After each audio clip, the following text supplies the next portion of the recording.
केते बाट आगेला भारतर कोरोना टीका प्रस्तुति ए संपर्कित टास्क फोर्स सह आलोचना करिसेंती प्रधानमंत्री मोदी। गवेषणा और प्रस्तुतकारी संस्थार कार्यक्रम केउ स्तर रे रहिछि से बाबद रे तथ्य संग्रह करिसेंती। आलोचना बेले जणा पड़िछि विभिन्न पर्याय रे रहिछि 30टी परीक्षण एवं प्रयोग पर्याय रे पहुंचिछि अल्प किछि परीक्षा। देखंतु ही रिपोर्ट। कोरोना विरोध रे 30 टीका भारत रे चलिछि बड़ प्रयास। विश्व महामारी कोरोना विरोध में लड़ाई जारी रखिथिबा भारत में प्रतिषेधक टीका ठारू आरंभ करी रोग निरूपण एवं रोग उपशमकारी औषध प्रस्तुति क्षेत्र में गवेषणा केते दूर आगेइछि से नै आलोचना करिसेंती प्रधानमंत्री नरेंद्र मोदी। मंगलवार ए संपर्कित टास्क फोर्स रो बैठक रे अध्यक्षता करी एपर्यंत होइथिबा अग्रगतिर समीक्षा करिसेंती मोदी।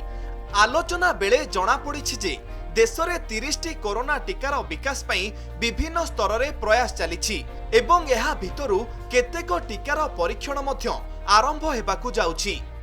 समग्र विश्व में 102टी संस्था कोरोना टीका प्रस्तुति पई गवेषणा चलाइछंती। आ एसो भितरे 8टी संस्था मनुष्य देहरे यार परीक्षण मध्य करिछंती। आ एसो भितरे ऑक्सफोर्ड विश्वविद्यालय सह मिसी पुणे रे थिबा सीरम इंस्टीट्यूट कोरोना टीकार भारत में क्लिनिकल परीक्षण करबाकु जाउछि। कोरोना संपर्कित स्वतंत्र टास्क फोर्स रो बैठक परे प्रधानमंत्री कार्यालय पक्षरु जारी विवृत्ति रे कुहा जायछि जे आलोचना रे मुख्यतः 3टी दिग को गुरुत्व दिया जायछि। प्रथम दिग वर्तमान उपलब्ध थिबा औषध को कोरोना विरोध रे प्रयोग रो संभावना खोजिबा। द्वितीय दिग कोरोना संक्रमण को रोकिबा पई नुआ औषध और मॉलिक्यूल प्रस्तुत करिबा। तृतीय दिग विभिन्न गुणमर अर्क किंबा उत्पादरू सामान्य आंटीभाइराल गुण को खोजी एहार उपयोग करिबा।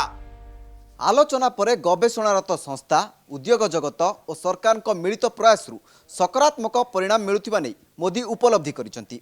आ कोरोना संकट भितरे एहार मुकाबिला पई बाट बाहर करिबा आम वैज्ञानिक मानकर नीतिदिनिया काम हेबा उचित बोली मोदी परामर्श मध्य दैछंती। कोरोना टीका प्रस्तुति क्षेत्र में भारत विश्व रे प्रमुख भूमिका नेबो बोली विश्व स्वास्थ्य संगठन मध्य आशा रखिछि। ब्यूरो रिपोर्ट कनक न्यूज। महामारी कोरोना सह लढिबाकू विश्वर अनेक देश एबे टीका प्रस्तुति रे लागिछंती। अमेरिका एवं ब्रिटेन मनीष देहरे परीक्षामूलक भावे टीका प्रयोग कर सारिछंती। खूब शीघ्र बाजार को टीका आसीबो बोली कुहा जाउछि। एभली स्थिति रे अंतर्जातीय खबर कागज दि गार्डियन रे प्रकाश पाइतिबा एक रिपोर्ट विश्ववासी मध्य नुआ आशा सृष्टि करिछि। ए रिपोर्ट अनुसार इस्राएल और नेदरलैंड रो गवेषणा कहूछि कोरोना विरोध में एंटीबॉडी प्रस्तुत हो सारिछि जहां कोरोना आक्रांतक देहरे प्रयोग करी सफलता मिलिछि एवं कोरोना टीका प्रस्तुति क्षेत्र में यह सहायक हेबो बोली दाबी करा जाइछि। इस्राएल और नेदरलैंड रो बड़ दाबी कोरोना विरोध में प्रस्तुत एंटीबॉडी टीका प्रस्तुति होई पारे सहायक। 4 मासर अधिक समय धरी सारा विश्व में आतंक खेलाइथिबा महामारी कोरोना विरोध में केबे बाहरिबो प्रतिषेधक टीका। कोरोनार संक्रमण बढ़ी चलिथिबा बेले एहार मुकाबिला पई टीका प्रस्तुति रे लागिछंती विश्वर अधिकांश देश। हेले केतेबेले खबर आसुची कोरोना टीकार मनीष उपरे परीक्षण आरंभ होई सारिछि। आउ केतेबेले विश्व स्वास्थ्य संगठन रो वैज्ञानिक कहउछंती हुएत कोरोना विरोध में आदौ टीका प्रस्तुत होई न पारे। एबे इस्राएल और नेदरलैंड रो गवेषणा कहूछि कोरोना विरोध में एंटीबॉडी प्रस्तुत होई सारिछि जहाँ टीका प्रस्तुति क्षेत्र में सहायक हेबो। अंतर्जातीय खबर कागज द गार्डियन रो ऑनलाइन एडिशन ने प्रकाश पाइथिबा रिपोर्ट अनुसार जदि इस्राएल और नेदरलैंड रो दाबी सत हुए ताहले कोरोना टीका प्रस्तुति रे एक बड़ सफलता मिली पारे। इस्राएल रो इंस्टीट्यूट ऑफ बायोलॉजिकल रिसर्च रो लैबोरेटरी रे एई एंटीबॉडी बा रोग प्रतिरोधक को विकास करा जायछि। एहाको कोरोना आक्रांतक उपरे प्रयोग करी रोग उपशम हेतुवा मध्ये देखिबाकू मिलिछि। हेले वैक्सीन बा टीका प्रस्तुत करबाकू हेले एहाको सुस्थ मनीष किबा पशु देहरे प्रयोग करी तार फलाफल अनुधान करबाकू पड़िबो। हेले इस्राएल एई एंटीबॉडी को मनीष देहरे परीक्षा करा जायतिबा नै किछि स्पष्ट करि नाही। पूर्वरु सार्स भली कोरोना भूताणु विरोध में इस्राएल तार लैबोरेटरी रे एंटीबॉडी विकसित करिछि। पूर्वरु इबोला विरोध में मध्य एभली एंटीबॉडी चिकित्सा प्रक्रिया करा जायतिला जहा बेस सहायक होइतिला। नेदरलैंड रे मध्य उट्रेच विश्वविद्यालय गवेषक माने एभली एक प्रभावी एंटीबॉडी प्रस्तुत करिसंती। ଆକ୍ରାନ୍ତଙ୍କ କୋଷିକାରେ ଏହାକୁ ପ୍ରୟୋଗ କରିବା ପରେ କରୋନା ଭୂତାଣୁ ପ୍ରଭାବ ହରାଉଥିବା ଦେଖିବାକୁ ମିଳୁଛି। ନେଦରଲ୍ୟାଣ୍ଡ ଗବେଷକଙ୍କ ଏହି ଗବେଷଣା ସନ୍ଦର୍ଭଟି ନେଚର କମ୍ୟୁନିକେସନ୍ସ ଜର୍ଣ୍ଣାଲରେ ପ୍ରକାଶ ପାଇଛି। 47D11 ନାମକ ଏହି ଆଣ୍ଟିବଡି କରୋନା ଆକ୍ରାନ୍ତଙ୍କ ଶରୀରରେ ପ୍ରୋଟିନ୍ର ବିସ୍ଫୋରଣ କରୁଥିବା କରୋନା ସ୍ପାଇକ୍ ପ୍ରୋଟିନ୍କୁ ଟାର୍ଗେଟ୍ କରିପାରୁଛି। Bureau report, Kanak news. ତାଲାବନ୍ଦ କଟକଣା ଭିତରେ ମଦ ବିକ୍ରିକୁ ଅନୁମତି ମିଳିଛି। ଆଉ ମଦ କିଣିବାର ଆଗ୍ରହ ଆଗରେ ଫିକା ପଡ଼ିଯାଇଛି ସବୁକିଛି। ଢୁ ଢୁ ବର୍ଷାକୁ ବି ଖାତିର କରୁନାହାନ୍ତି ମଦପ୍ରେମୀ। ଉତ୍ତରାଖଣ୍ଡ ନୈନିତାଲରେ ପ୍ରବଳ ବର୍ଷା ସାଙ୍ଗକୁ କୁଆପଥର ମାଡ଼ରେ ବି ଲାଗିଛି ମଦ ଗ୍ରାହକଙ୍କ ଲମ୍ବା ଲାଇନ୍। ସେପଟେ ମଦ କିଣିବା ରେସ୍ରେ ପଛରେ ପଡ଼ିନାହାନ୍ତି ଦିଲ୍ଲୀ ଓ ତେଲେଙ୍ଗାନାବାସୀ। ମଦ ଦୋକାନ ଆଗରେ ବ୍ୟାଗ୍ ଓ ଜୋତା ରଖିବାର ଚିତ୍ର ବି ସାମ୍ନାକୁ ଆସିଛି। ଦୁଇ ଟୋପା ମଦରେ ଗଳା ଓଦା କରିବାକୁ ହେଲେ ଢୁ ଢୁ ବର୍ଷାରେ ଏମିତି ଛତା ଧରି ଛିଡ଼ା ହେବାକୁ ପଡ଼ିବ। କୁଆପଥର ମାଡ଼ ସାଙ୍ଗକୁ ପ୍ରବଳ ବର୍ଷାରେ ମଦର ମୋହରେ ପଡ଼ିଥିବା ଗ୍ରାହକଙ୍କ ଏଭଳି ଧୈର୍ଯ୍ୟ ଆପଣ କ୍ୱଚିତ ଦେଖିଥିବେ। ମୁଣ୍ଡରେ ଛତା ଓ ହାତରେ ଟଙ୍କା ଧରି ଦୁଇ ଟୋପା ମଦ ପାଇଁ ଧାଡ଼ି ବାନ୍ଧିଛନ୍ତି ନୈନିତାଲର ଗ୍ରାହକ। ତାଲାବନ୍ଦର କଟକଣା ମଦ ଦୋକାନ ପାଖରୁ ଦୂରେଇ ଦେଇଥିଲା। ଏବେ ଦୋକାନ ଖୋଲିବା ପରେ ବର୍ଷା କିନ୍ତୁ ବାଧା ଦେଇ ପାରିଲାନି। ମଦ ପାଇଁ ମଲ୍ ରୋଡରେ माइल माइल जाए लंबीगला मद प्रेमी लाइन। कि सभी लोगों को सूचित किया जाता है, लाइन में लगते समय सोशल डिस्टेंस मेंटेन रखें। अगर सोशल डिस्टेंस मेंटेन नहीं किया गया तो हमें दुकान बंद करनी पड़ेगी। मद दुकान सामने ग्राहकों को पुलिस तागिद, सामाजिक दूरता बजाय न रखिले बंद हो दुकान। यह हूँ दिल्ली करोलबाग अंचल दृश्य। दिल्ली में मद उपरे 70% कोरोना फी लग जाइथिले मध्य मद दुकान रे जोरदार भिड़ जमुवा देखा मिलूची। सेपरी हरियाणार गुरुग्राम ए दृश्य को टिके देखि नियंतु। सते जेमिति पुणी तालाबंद अवधि बढ़ीगले काले मद न मिल से एकाथरे मद नहीं जावाक चाहते ग्राहक, जेमिति आउ अभाव पड़ो ना। अब 45 डेज के बाद खोले, अच्छा है, थोड़ा इकोनॉमी भी बूस्ट होता है। अपने को पूरा कलेक्शंस बंद हो गया, आरटीसी से बंद हो गया, पेट्रोल से बंद हो गया, बहुत सारा रेवेन्यू लॉस हो जा रहा है अपने को पूरा गवर्नमेंट सेक्टर बंद होने से। ये हाईएस्ट है, अपन थर्ड हाईएस्ट स्टेट है लास्ट ईयर का देखे बोले तो। महाराष्ट्र, केरला, बाद में अपन तेलंगाना है। तो अच्छा ही चाहिए इन अ वे। सोशल डिस्टेंसिंग क्या है, थोड़े दिन फर्स्ट मेंटेन कर लिए बोल के बोले तो ये कंटिन्यू रहता, नहीं तो फिर वो 2 दिन के बाद बंद हो जाना ये वो। पब्लिक परेशान है, इकोनॉमी डिस्टर्ब है, इस वजह से अच्छा ही है, गलत तो कुछ भी नहीं है। पब्लिक घर पे बैठती, नहीं तो पब्लिक परेशान है। और प्राइस हाइक तो ऐसा कर दिया, डबल ट्रिपल रेट्स में बेच रहे लोग दारू। पब्लिक का ने पहले पैसा नहीं है, ऑलरेडी वॉल्यूम डाउन हो गया पैसों का, उससे परेशान है पब्लिक। एटलीस्ट ये खोले तो घर में तो भी बैठती पब्लिक, ज़रा कम रेट में पब्लिक को मिल जाता। जितने दिन लॉकडाउन है पब्लिक घर में आराम से बैठती है।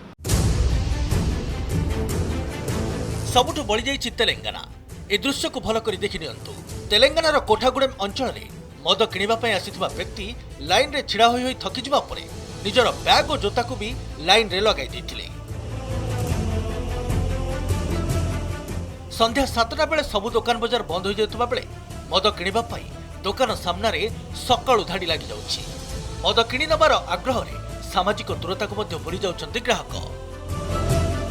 ब्यूरो रिपोर्ट, कनक न्यूज। कोरोना संकट भितर बढ़ी तेल उपरे शुल्क। पेट्रोल और डीजेल उपरे आमदानी शुल्क पुणी थरे वृद्धि करछन्ति केंद्र सरकार। 2 मासरे द्वितीय थर पाई बढ़ी शुल्क। हेले आश्वस्तिर कथा हेउछि ग्राहकंक उपरे पड़िबो नाही एही दर वृद्धिर प्रभाव, कारण खुचरा बजार तेल दर महंगा हेबो नाही बोली जणा पड़छि।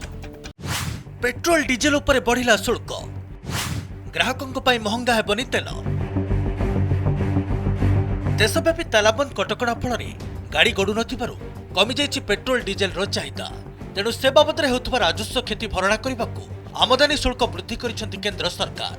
तेणु पेट्रोल लिटर पिछा 10 टंका, डीजेल लिटर पिछा 13 टंका आमदानी शुल्क वृद्धि करा जाइछि। एथिसह गत 2 मासरे द्वितीय थर पई आमदानी शुल्क बढ़ाइछन्ति सरकार। तेबे अतिरिक्त शुल्क को 2 भागरे विभक्त करा जाइछि। पेट्रोल लिटर पिछा 2 टंका स्वतंत्र आमदानी शुल्क, 8 टंका रोड सेस। डीजेल लिटर पिछा 5 टंका स्वतंत्र आमदानी शुल्क एवं 8 टंका रोड सेस आदाय कराजिबो। आमदानी शुल्क रे टंकाटीए वृद्धि कले सरकार को वार्षिक 13,000 रु 14,000 कोटी टंकार राजस्व फायदा होता है। तेणु वर्तमान करा जाइतिबा आमदानी शुल्क रे वृद्धि फल चलित आर्थिक वर्ष में मोट 2,85,000 कोटी टंकार राजस्व फायदा हेबा आकलन करा जाउछि। गत मार्च 14 तारिख में सरकार उभय पेट्रोल और डीजेल उपरे 3 टंका लेखाएं सड़क और भित्तिभूमि सेस वृद्धि करथिले। अंतर्जातीय बजार में अशोधित तैल दर ढेर कमी जाइछि। देशर तैल वितरण कंपानी गुड़िक कम मूल्य में तेल किणुथिबारु रिटेल मूल्य बढ़िबो नाही एवं पेट्रोल और डीजेल पई ग्राहकंक उपरे अतिरिक्त बोझ पड़िबो नाही बोली जणा पड़िछि। एबे नजर पकांतु राजधानी दिल्ली रे डीजेल रो रिटेल मूल्यर ए हिसाब उपरे। बेसिक मूल्य 18 टंका 49 पैसा, परिवहन खर्च 29 पैसा, डीलर चार्ज 18 टंका 78 पैसा, आमदानी शुल्क 31 टंका 83 पैसा, डीलर कमिशन 2 टंका 52 पैसा एवं राज्य भाट 16 टंका 26 पैसा। एहीपरि ग्राहक गोटे लिटर डीजेल किणिबे 69 टंका 39 पैसा रे। ब्यूरो रिपोर्ट कनक न्यूज। ताला बंद ने केंद्र सरकार को उपरे प्रश्न उठाई कांग्रेस सभापति सोनिया गांधी। कांग्रेस शासित राज्य मुख्यमंत्री बैठक में सोनिया प्रश्न करिसेंती आसंता 17 तारिख पर कौन हेबो, सरकार केउ आधार रे निष्पत्ति नेउछंती, ताला बंद बढ़िबो ना नाही। आ सोनिया स्वर सह स्वर मिलाइथिले पूर्वतन प्रधानमंत्री मनमोहन सिंह। से कहिथिले सरकार स्पष्ट करबा उचित ताला बंद पर सरकार को पाखरे कौन योजना रहिछि।